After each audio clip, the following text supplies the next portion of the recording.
Hola, bienvenidos a esta nueva entrega de Academia del Pulmón.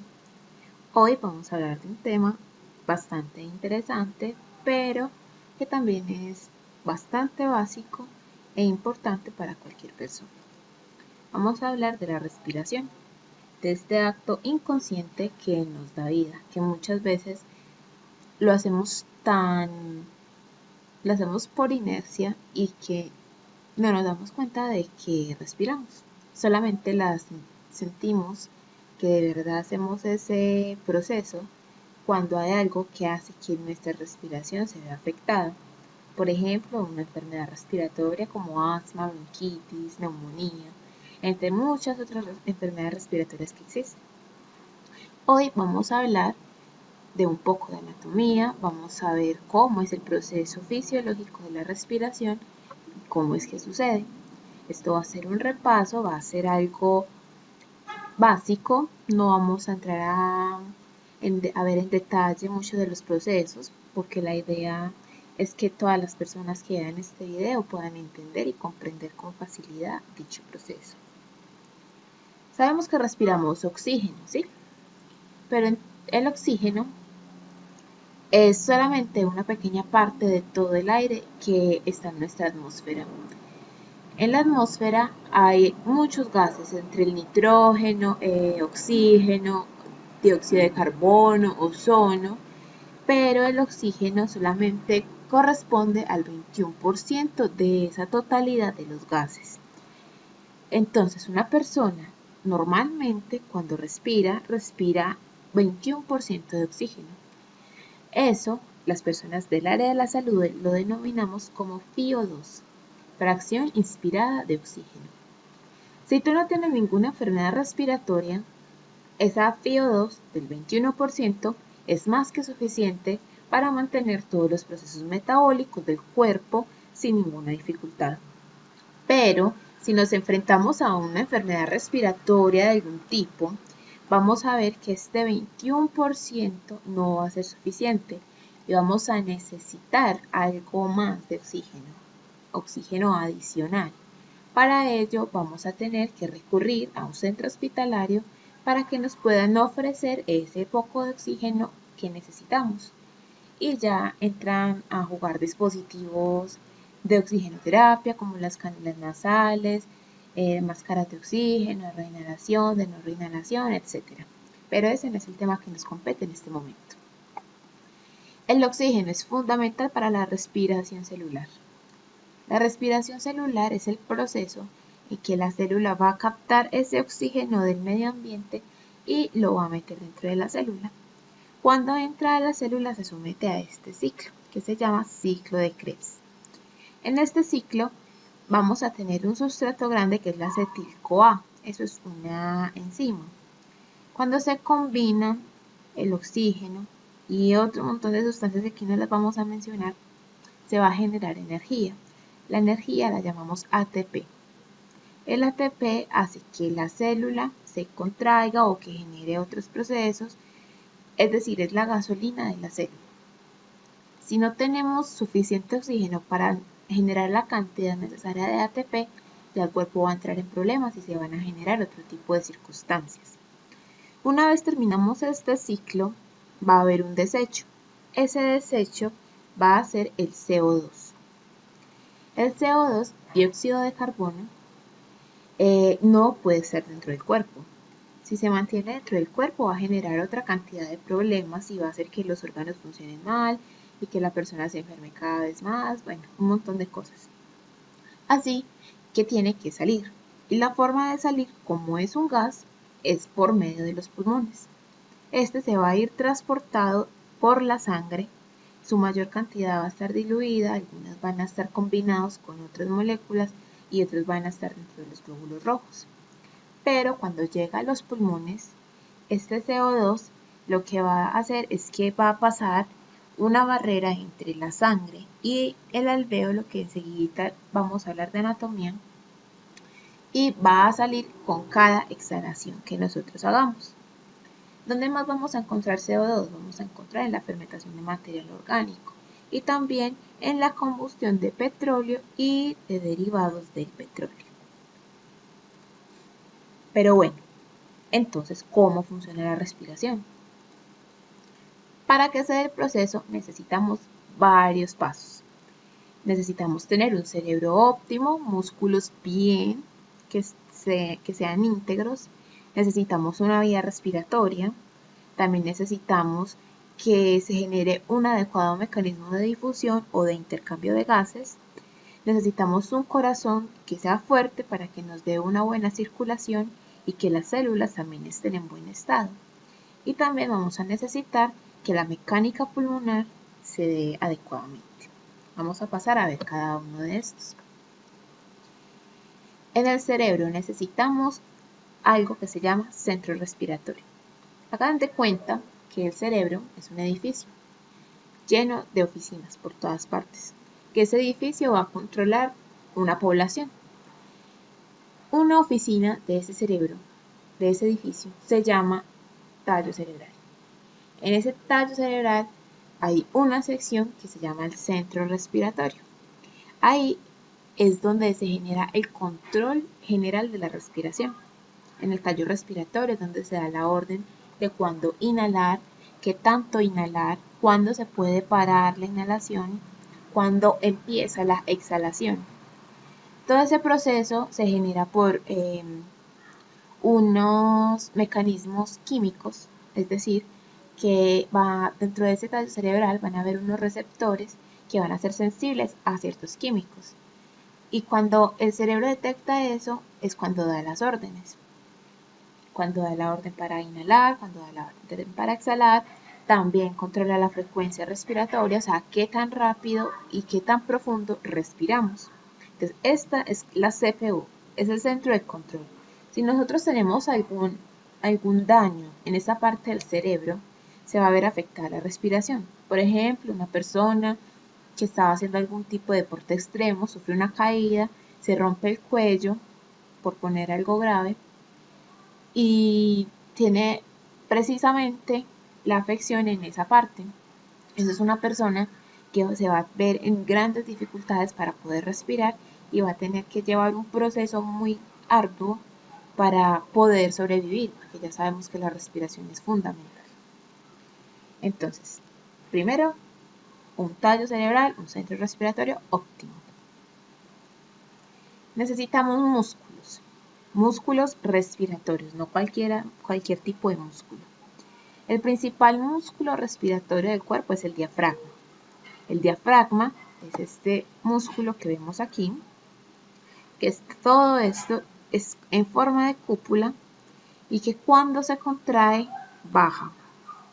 Si baja, las costillas se van a expandir. Eso es lo que pasa cuando inhalamos. Si se ponen a detallar, tomen aire profundo, todas las costillas y todo el pecho sube. Sube porque el diafragma se contrajo y cuando se contrajo baja. Eso hace que los pulmones se llenen de aire.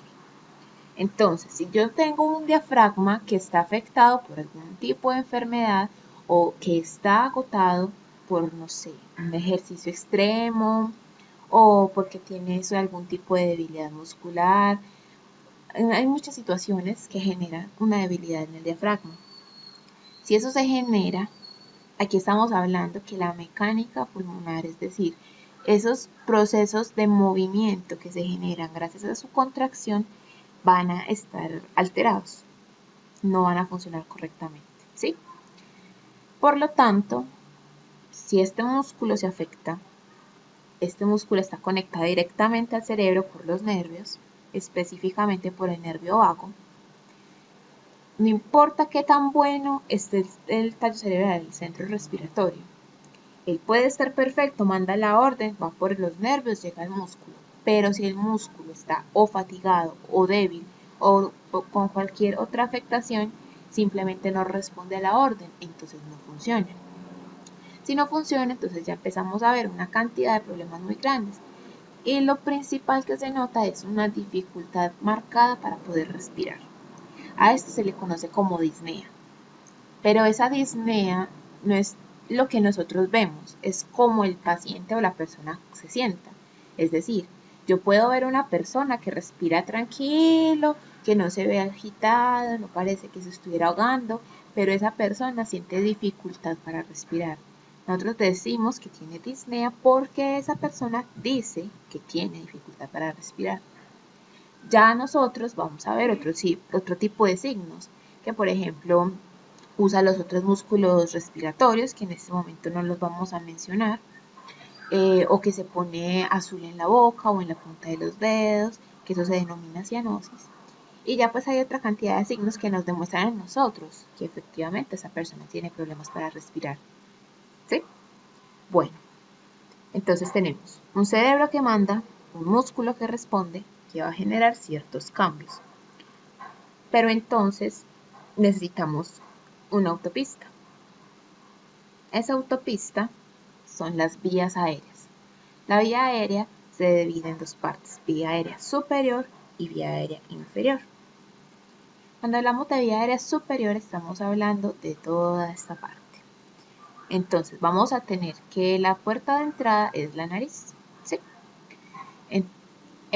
Desde la vía aérea superior pueden haber obstrucciones que dificultan el paso del aire. Por ejemplo, alguien que se fractura la nariz, un tabique desviado, algún pólipo o inflamación de los cornetes, etc. Hay muchas obstrucciones de vía aérea superior.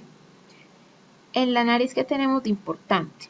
Esta zona de aquí se denominan cornetes. En este dibujo no se aprecian muy bien. Hay unos que los muestran con mayor claridad. La nariz tiene un papel muy importante dentro de la respiración. El aire en el ambiente puede que esté frío, puede que esté húmedo, puede que esté seco, puede que esté sucio, ¿sí? Cuando nosotros tomamos aire, el aire va a entrar directamente a la nariz con una fuerza, que depende de la fuerza con que nosotros vayamos a respirar. A veces tomamos aire suavecito, otras veces súper rápido, ¿sí? La velocidad del aire y más unas estructuras que tenemos acá, entre ellas los cornetes, hace que el flujo se vuelva turbulento. Entonces entra acá y entonces aquí empieza a revolverse. ¿Cuál es la importancia de que ese aire se vuelva turbulento? Todo el tejido que recubre los cornetes va a generar cierta cantidad de humedad. Eso hace que el aire se caliente y se ponga húmedo.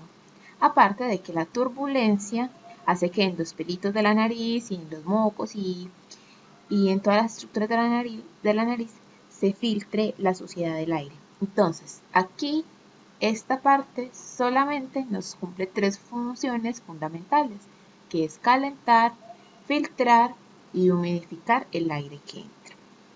¿Qué pasa si no cumple esas funciones? El aire seco que entra al ambiente pasa por aquí, y lo que hace es que me empieza a dañar los tejidos. Por eso es importante que el aire tenga esas características. Para eso está la nariz. Por eso respirar por la boca no nos sirve, porque no cumple las mismas funciones. Si ustedes se ponen a intentar, o cuando tengan gripa, que se les tapa la nariz y no les pasa nada de aire, se van a dar cuenta de que eso le empieza a hacer una irritación en toda la garganta. Se les va a secar la boca, van a sentir sed, van a empezar a carraspear, todo ese tipo de cosas, ¿sí? Es porque la boca está tratando de cumplir la función de la nariz, pero es una función que no le corresponde. Luego de la nariz tenemos la nasofaringe. Viene hasta acá. Importante en la nasofaringe, que contribuye en gran medida también al filtrado del aire. Esta parte de la vía aérea superior se va a dividir en nasofaringe, orofaringe y laringofaringe. Por aquí, más o menos por aquí, vamos a tener las trompas de Eustaquio. Son unos conductos que conectan esta zona con los oídos. Son importantes porque estos van a ayudar a que se libere la presión. Si se han dado cuenta, si alguna vez han buceado o han careteado, cuando se sumergen o en una piscina profunda, van a sentir una presión, un dolorcito como en los oídos, ¿cierto? Cuando uno bosteza, se libera esa presión. Eso sucede por ese conducto. ¿Por qué es importante? En los niños se ve mucho que cuando sufren de rinitis, alergias respiratorias, sinusitis, por ejemplo, también les da una otitis. que es la inflamación o la infección, perdón, en el conducto auditivo. ¿Por qué se da? Porque aquí tenemos esta zona que nos comunica el oído por acá con la nariz. Si tenemos, digamos, una sinusitis, que esto por aquí son los senos paranasales, esto aquí, todo esto acá se va a llenar de moco purulento y de bacterias y todo eso. Si se pasa para aquí, nos va a transmitir esta infección también al oído.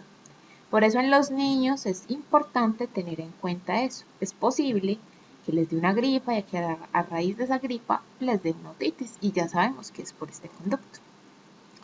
La orofaringe. En la orofaringe tenemos dos zonas en común.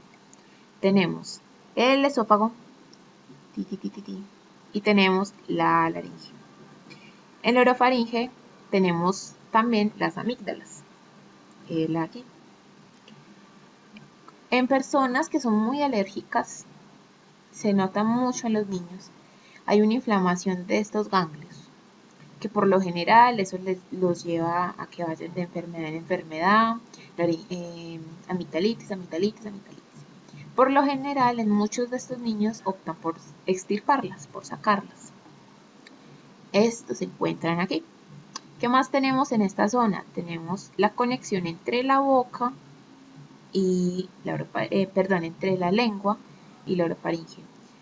Aquí también tenemos un mecanismo importante que va a ser el de la deglución, que la lengua se va a encargar de dirigir la comida para que se vaya por el esófago y no por la laringe. Y por último tenemos en vía aérea superior la laringe, es esta zona de acá. La laringe que tenemos es importante, haga de cuenta que es un túnel. En ese túnelcito vamos a tener una puerta, que esa puerta se llama epiglotis. Cuando uno traga, la epiglotis se baja aquí, chiqui, y va a cerrar la glotis. ¿Sí? Cuando esto sucede, esto es lo que pasa cuando tragamos. Esto se cierra, y la comida se va por acá, por el esófago. A veces cuando nos ahogamos con la comida es porque, como decimos nosotros, se va por el camino viejo. Es porque por algún motivo no se alcanza a cerrar de toda la glotis y se nos viene un poquito por acá. Entonces ahí viene la tos para salvarnos, para sacar eso que se nos quería meter, para que no se vaya para el pulmón. Es un mecanismo de protección. ¿Qué más tenemos muy importante en la laringe? Las cuerdas vocales, que sin ellas no podríamos hablar. Cuando hablamos, una corriente de aire pasa por la laringe y por las cuerdas vocales haciéndolas vibrar. Esas vibraciones son las que producen la voz. Y también es la puerta de entrada hacia la tráquea. Ya hablando de tráquea, vamos hacia vía aérea inferior. Esta es la tráquea. Por aquí arriba estaba la laringe. Entonces, cuando hablamos de vía aérea superior, vamos a hablar de dos zonas en vía aérea inferior. Hablar de dos zonas en la vía aérea inferior. Tenemos una zona de conducción donde el aire va a ir como si fueran autopistas, carreteritas, y una zona de intercambio donde ya se encuentran los alvéolos, que es por donde se va a pasar el oxígeno para hacer el intercambio de gases, lo mismo con el CO2. Importante con la tráquea. Se va a dividir en dos partes, en dos ramitas. Bronquio fuente izquierdo, bronquio fuente derecho. Aquí, ¿sí lo ven? Estos bronquios fuentes se van a empezar a subdividir mucho, de a dos, en forma dicotómica. Entonces se dividen dos, como se ve acá. Aquí dos, aquí van otros dos, por aquí otros dos. Siempre van a ir así dividiéndose. Eso va a formar todo el árbol bronquial. Ese árbol bronquial va a estar recubierto de este tejido que se llama parénquima pulmonar. Y en la zona de conducción, lo que pasa es todo el aire que viene desde la nasofaringe, pasa por toda vía aérea superior, ya calientico, húmedo y limpiecito. Y por acá sigue siendo un poquito turbulento. Ya por aquí se empieza a ir más despacio hasta que se vuelve un flujo laminar. Es decir, es un flujito organizado y no se va a estar chocando contra todas las paredes. Bueno, eso aquí se van a llamar bronquios fuentes o bronquios principales, luego se van a dividir en bronquios secundarios, luego terciarios, bronquiolos, bronquiolos respiratorios, bronquiolos terminales y alvéolos. Toda esta zona de abajo, lo ultimito, es la zona de intercambio. Los alvéolos se van a ver como unos racimitos de uvas. Son unas pequeñas bolsitas muy delgaditas que van a estar rodeados de capilares, es decir, de venitas y arterias chiquiticas. En realidad no son ni venas ni arterias, son capilares, ¿sí? Pero el caso es que van a estar rodeando todos los alvéolos y por ahí es donde se va a generar el intercambio gaseoso. ¿Qué más tenemos de importante? Tenemos que el pulmón se divide, dependiendo de si es derecho o izquierdo, en varias partes. Tenemos que en el pulmón derecho tenemos 3 lóbulos: lóbulo superior, lóbulo medio y el lóbulo inferior. Este lóbulo inferior aquí se ve muy chiquito, pero el lóbulo medio está más en la parte de adelante y el lóbulo inferior, está más en la parte de atrás. Por eso en esta vista no se ve muy bien. Si estuviéramos viéndolo de lado, ahí sí se vería más claramente. El pulmón izquierdo se va a dividir en lóbulo superior y lóbulo inferior. Este no va a tener un lóbulo medio, pero internamente hay una parte que se llama língula, ¿sí? Pero anatómicamente son dos solamente, superior e inferior. Bueno, por el momento esto es lo que vamos a ver del líder superior e inferior y es lo que nos interesa. Zonas importantes dentro de estas áreas, en especial los alvéolos, porque ahí es donde se genera el intercambio gaseoso.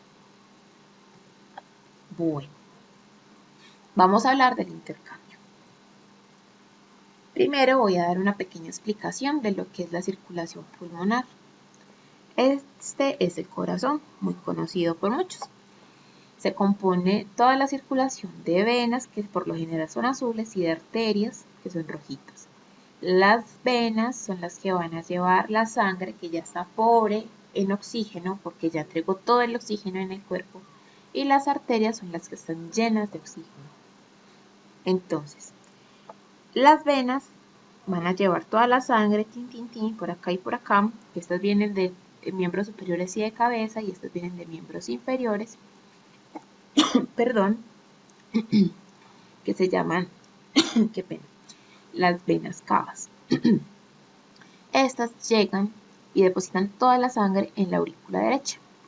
De la aurícula derecha se va para el ventrículo derecho, con cada latido. Tun, tun, tun, tun, tun, tun. Suena como 2 pasos, ¿sí? Entonces, los 2 pasos es el primero, tun, que es cuando la sangre pasa de las aurículas a los ventrículos, y el otro tun es que pasa del ventrículo hacia las venas o las arterias, ¿sí? Entonces, de acá tenemos sangre que viene del cuerpo pobre en oxígeno, se va para la aurícula derecha, que es esta, pasa por esta puertica que se llama válvula tricúspide, pasa para el ventrículo derecho. De aquí se va para la vena pulmonar, pasa por esta puertica, se va a ti, llega aquí y se divide un poquito para el pulmón izquierdo, un poquito para el pulmón derecho. Llegan y se reparten por todos los capilares. Estos chiquiticos son los capilares y toda esta red está cubierta de puros alveolitos. Cuando termina ese recorrido, se va para la arteria pulmonar. Aquí venía con un poquito de oxígeno y aquí ya viene con un montón de oxígeno. Hay algo, un detalle importante para que no se vayan a confundir. Yo a veces me pasa, estoy desconcentrada, me puedo confundir. En el pulmón, circulación pulmonar, que es esta, las cosas no funcionan como solían funcionar en el resto del cuerpo. Les acabé de decir, arterias llevan sangre oxigenada, venas llevan sangre poco oxigenada. Aquí vamos a hablar de algo muy diferente. Y creo que lo dije al revés. Entonces me retracto y lo volveré a explicar. Como les dije, venía la sangre poca en oxígeno, pero esta va a ser la arteria pulmonar. La arteria pulmonar va a llevar sangre poca en oxígeno. Sí, es un enredo. Las arterias sistémicas del resto del cuerpo llevan la sangre con oxígeno. La pulmonar quiso ser diferente y lleva la sangre con poco oxígeno. Y la vena pulmonar va a ser la que lleva la sangre con mucho oxígeno. Las venas del resto del cuerpo la van a llevar con poco oxígeno. No se preocupen, lo importante es, llega sangre con poco oxígeno, se devuelve para el corazón con mucho oxígeno. ¿Por dónde pasa? Por aquí. ¡Tin! Cae a la aurícula izquierda, aquí. De la aurícula izquierda pasa al ventrículo izquierdo, que es el más fuerte, y se va por la aorta, que es esta, que es la arteria más importante del cuerpo. Ya esta se encarga de repartir la sangre por todo el cuerpo. ¿Sí? Bueno. ¿Qué es lo importante aquí? Esos son los capilares, los mismos chiquiticos que les mostré en la imagen anterior.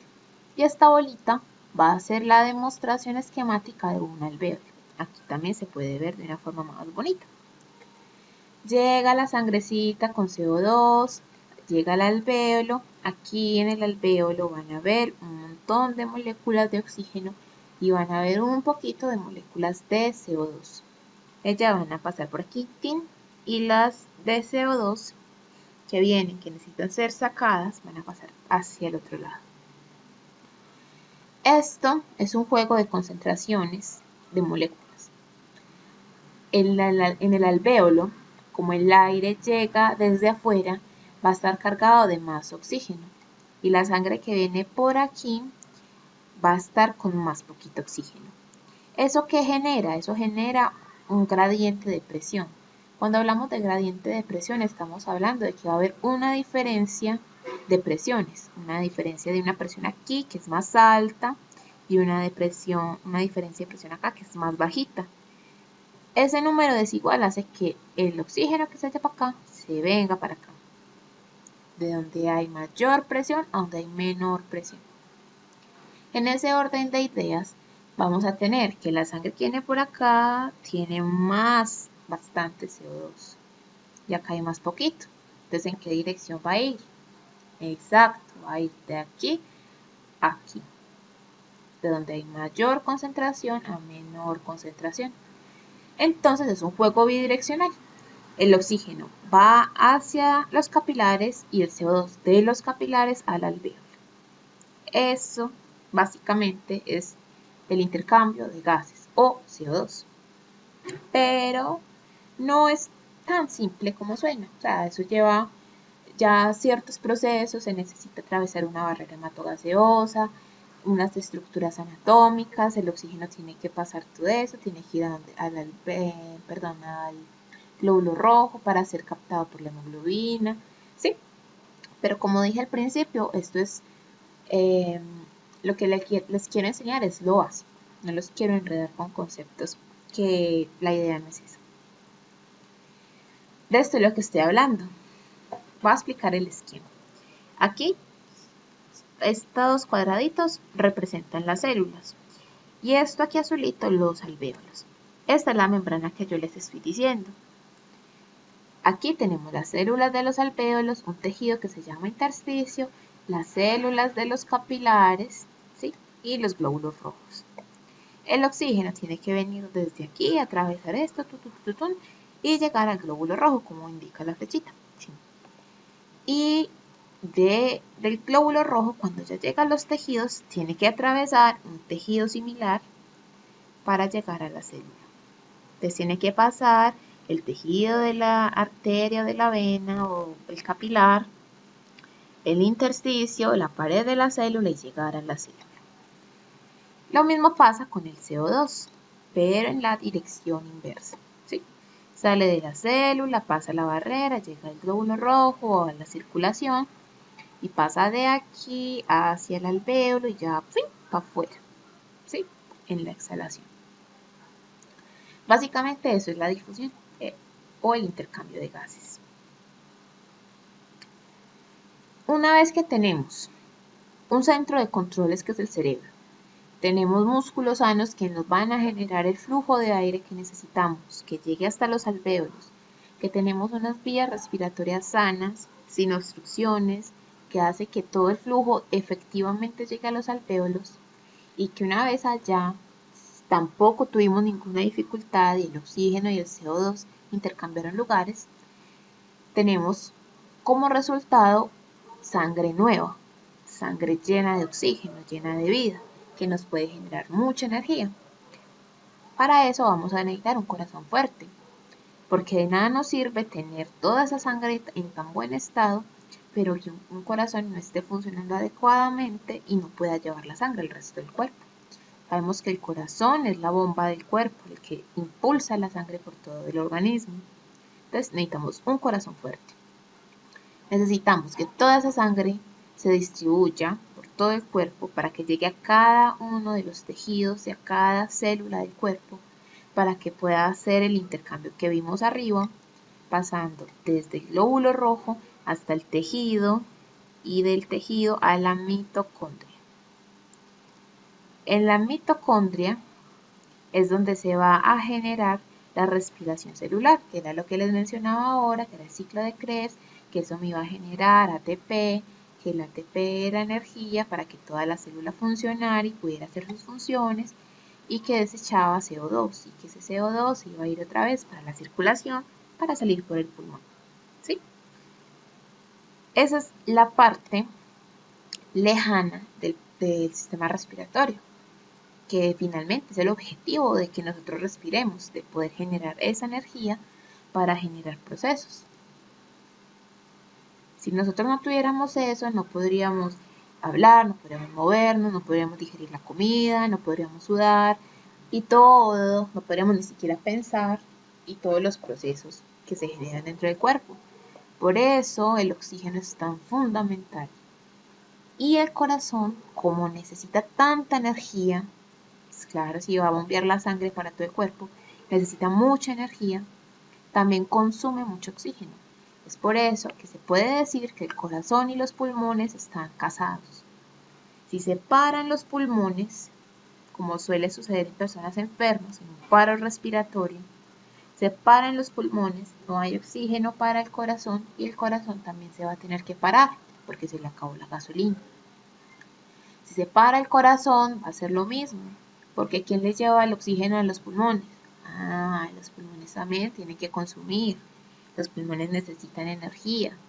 Hay una cantidad de sangre oxigenada que va directamente al pulmón para alimentarlo. Si se para el corazón, se va a parar los pulmones. ¿Sí? Es un círculo vicioso. Ellos dos están ahí súper comprometidos. Los dos trabajan junticos de la mano. Y si uno falla, el otro va a fallar después o antes. ¿Sí? Y ya para finalizar el ciclo respiratorio, tenemos la exhalación. Vimos con los músculos, que era la segunda parte importante del ciclo, que en la inhalación el diafragma se contrae, por lo tanto baja. Aquí gastamos energía. Necesito que este músculo se mueva. Para que se mueva, tengo que consumir energía de alguna forma. Entonces, consumo la energía, esto se contrae y muy bien, pasó todo el flujo desde afuera. Entró, hizo todo lo que ya les expliqué y ya esto está cargado de CO2 que tiene que salir. Para salir, ¿qué hace? Nada, el diafragma se relaja. Se relaja. El pulmón es como un resorte, entonces se estiró primero y ya cuando el diafragma se relajó, o sea, cuando dejó de jalar, se devuelve a su posición original. Entonces en la exhalación, simplemente después de ese estiramiento, hay una relajación y todo vuelve a su estado natural. Eso obliga a que el aire que ya había entrado salga. Esto es pasivo. No debería generar gasto de energía. Pero hay enfermedades que hace que se acumule y se acumule y se acumule mucho aire aquí que no sea capaz de salir, como le pasa a las personas que ya tienen un asma crónica, que tienen enfermedad pulmonar obstructiva crónica o EPOC, como lo llamamos nosotros, que le da a las personas fumadoras. Y esto se empieza a hinchar y a hinchar y a hinchar y hay mucho aire que no sale. Entonces ya la exhalación tiene que ser activa.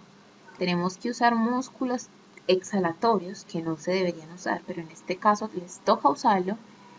También músculos abdominales para ayudar a sacar ese aire que está estorbando, y eso nos genera fatiga, genera dificultad para respirar.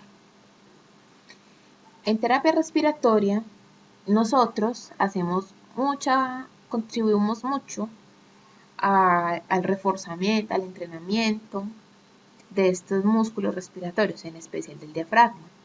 Usamos ciertos ejercicios para ayudar a las personas, ya sea para que este diafragma sea fuerte y entre todo el aire que se necesita, o ejercicios para que este diafragma o que la caja torácica expulse todo el aire que nos estaba estorbando en las enfermedades que les mencioné. Aparte de que también ayudamos a que los pulmones funcionen correctamente. Vamos a ayudarle a la persona que tiene el problema en el cerebro, desde el centro de control, que no puede respirar él solito, entonces vamos a conectarlo a una máquina para que respire por él, que se llama ventilador mecánico, y nosotros vamos a hacer las veces de ese centro de control, ¿sí? Nosotros vamos a controlar ese ventilador, o sea, nosotros vamos a hacer el centro respiratorio de ese paciente, los terapeutas respiratorios. Si la persona tiene dificultades musculares, junto con el personal médico, vamos a contribuir a que esos músculos se rehabiliten, que se vuelvan fuertes de nuevo, tanto para inspiración como para exhalación. Si hay un problema en los pulmones, una obstrucción en la vía aérea superior, por ejemplo, un broncoespasmo, hacemos inhalaciones y hacemos aerosolterapia para que esos bronquios se desobstruyan, para que el aire pase libremente. O si el problema es en el alvéolo porque hay una acumulación de mucho moco, se aumenta la cantidad de espacio que el oxígeno tiene que atravesar y no le está alcanzando, también ayudamos a que eso salga. Es decir, nosotros contribuimos en todo el proceso de la respiración, en cualquiera de las alteraciones que se generen allí, ya sea desde la parte circulatoria o desde la parte ventilatoria. Ese es el trabajo de un terapeuta respiratorio frente a la respiración. Y para nosotros, esta es una de las grandes bases de nuestra profesión, conocer bien todo el funcionamiento de la respiración. ¿Pero por qué hago esto? Porque, sin embargo, las personas del común, mis pacientes o alguien que no esté metido en este cuento, por lo general no va a saber en detalle todo el proceso. Pero yo quiero enseñarles y que entiendan fácilmente todo el proceso, porque más adelante en este mismo blog voy a empezar a subir más material de un contenido un poco más científico, más detallado, y necesito que tengan estas bases. Es por eso que para mí es importante que todos sepan cómo funciona, cuál es el proceso y en dónde se puede afectar dependiendo de la enfermedad. Muchas gracias por escucharme, espero que les haya gustado, que haya sido claro. Lamento los inconvenientes de ruido o de pronto una que otra confusioncita, un desliz que haya ocurrido. Pueden seguirme en AC Pulmón en Twitter, en Google Plus, Academia del Pulmón, en Facebook, Academia del Pulmón. Y para más información se pueden dirigir directamente al blog academiadelpulmón.blogspot.com. De nuevo, muchas gracias y los espero en la próxima entrega. Que tengan un feliz día.